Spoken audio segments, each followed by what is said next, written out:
Ya, selamat siang anak-anak. Materi kita harian ini adalah mengenai entalpi dan perubahan entalpi.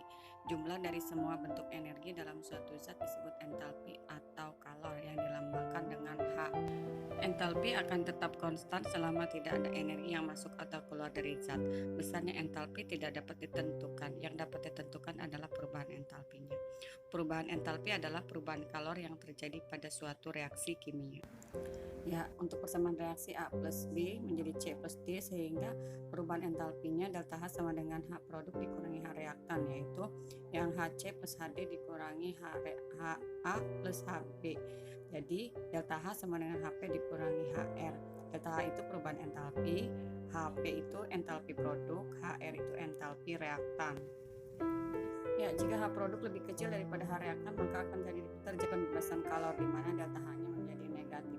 Kemudian jika H produk lebih besar daripada H reaktan, maka akan terjadi penyerapan kalor delta H-nya jadi positif. Memperhatikan di persamaan reaksinya ya. Ya, reaksi eksoterm dan reaksi endoterm, yaitu reaksi kimia sedang diamati atau dipelajari disebut sistem, sedangkan segala sesuatu di luar sistem yaitu disebut lingkungan. Reaksi eksoterm adalah reaksi yang melepaskan kalor dari sistem ke lingkungan sehingga kalor dari sistem akan berkurang. Tanda eksoterm itu delta H-nya negatif. Kemudian kalau reaksi endoterm adalah reaksi yang menyerap kalor dari lingkungan ke sistem sehingga kalor dari sistem akan bertambah. Tanda reaksi endoterm yaitu delta H-nya positif.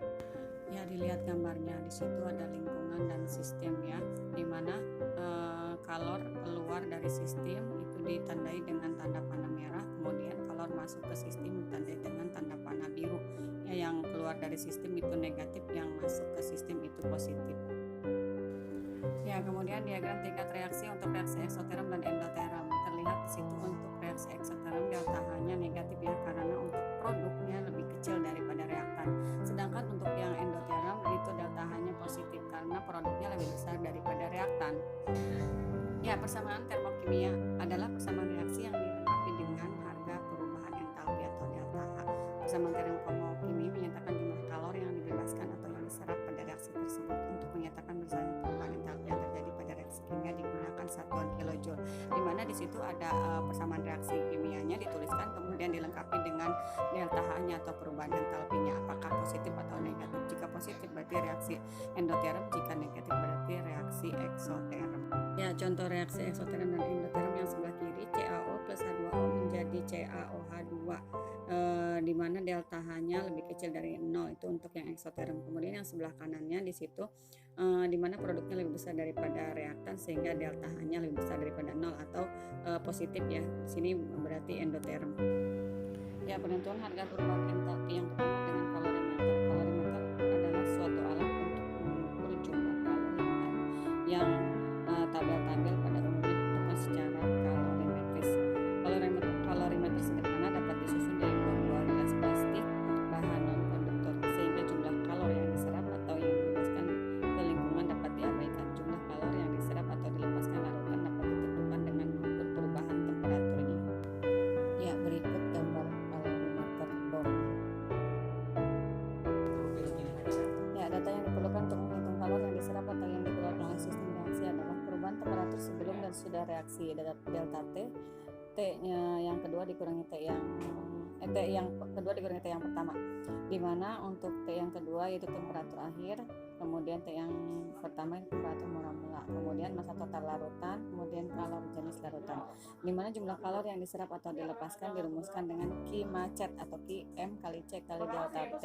Q-nya kalor yang diserap atau dilepaskan, kemudian M-nya masa larutan, delta T-nya perubahan temperatur, C-nya kalor jenis.